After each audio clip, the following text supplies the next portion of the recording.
Hi friends, Monday mini vlog பார்க்கலாமா? இப்போ Easter வருது இல்லையா? அதுக்காக வந்து சாரீ ப்ளவுஸுக்கு வந்து லைனிங் எடுக்கணும். அதனால வந்து என்னோட சாரீ, தங்கச்சி, தம்பி ஒய்ஃப் 3 பேர் சாரீக்குமே வந்து ப்ளவுஸ் ஸ்டிச் பண்ணணும். அதுக்கு வந்து லைனிங் எடுக்கிறதுக்காக நானு, தங்கச்சி, பாப்பா 3 பேரும் தான் கிளம்பியிருந்தோம். பாப்பாவுக்கு வந்து ட்ரெஸ்ஸு ஈஸ்டருக்கு ஆன்லைனில் ஆர்டர் போட்டாச்சு. அம்மாவுக்கு சாரீ லாஸ்ட் வீக் அவங்க ஸ்டிச் பண்ணி வாங்கிட்டாங்க. எங்கள் 3 பேருக்கு தான் பண்ணணும். அதனால தான் வந்து சாரீ எடுத்துகிட்டு போயிருந்தோம். அப்புறம் நம்ம ஒரு வேலையாக வெளில போனோன்னா அதே வேலையோட வரமாட்டோம்ல. நாங்கள் அப்படியே மெட்ரோக்கு போயிட்டோம்.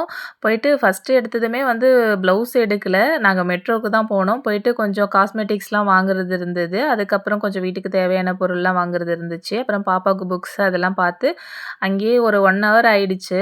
அப்புறம் அந்த 1 ஹவர்ல எங்களுக்கு பசிக்க ஆரம்பிச்சுட்டா, அதனால வந்து நாங்கள் பேக்கரி போயிட்டோம். அங்கே போயிட்டு அப்புறம் வீட்டுக்கு கொஞ்சம் ஸ்நாக்ஸும் வாங்கி அதுக்கப்புறம் தான் மெயின் வேலைக்கே போனோம். அப்புறம் தான் லைனிங்லாம் பார்த்து எடுத்துட்டு அப்புறம் சரி 2 டாப் எடுக்கலாம் அப்படின்ட்டு பார்த்தேன். லாஸ்ட் டைம் கொஞ்சம் நல்லா லாங் டாப்பா இருந்துச்சு. அதே மாதிரி இருக்கும்னு போய் பார்த்தா எல்லாமே ஷார்ட்டா இருந்ததா, சரி எப்பவும் போல ஆன்லைன்லேயே வாங்கிக்கலாம் அப்படின்ட்டு வீட்டுக்கு கிளம்பிட்டோம்.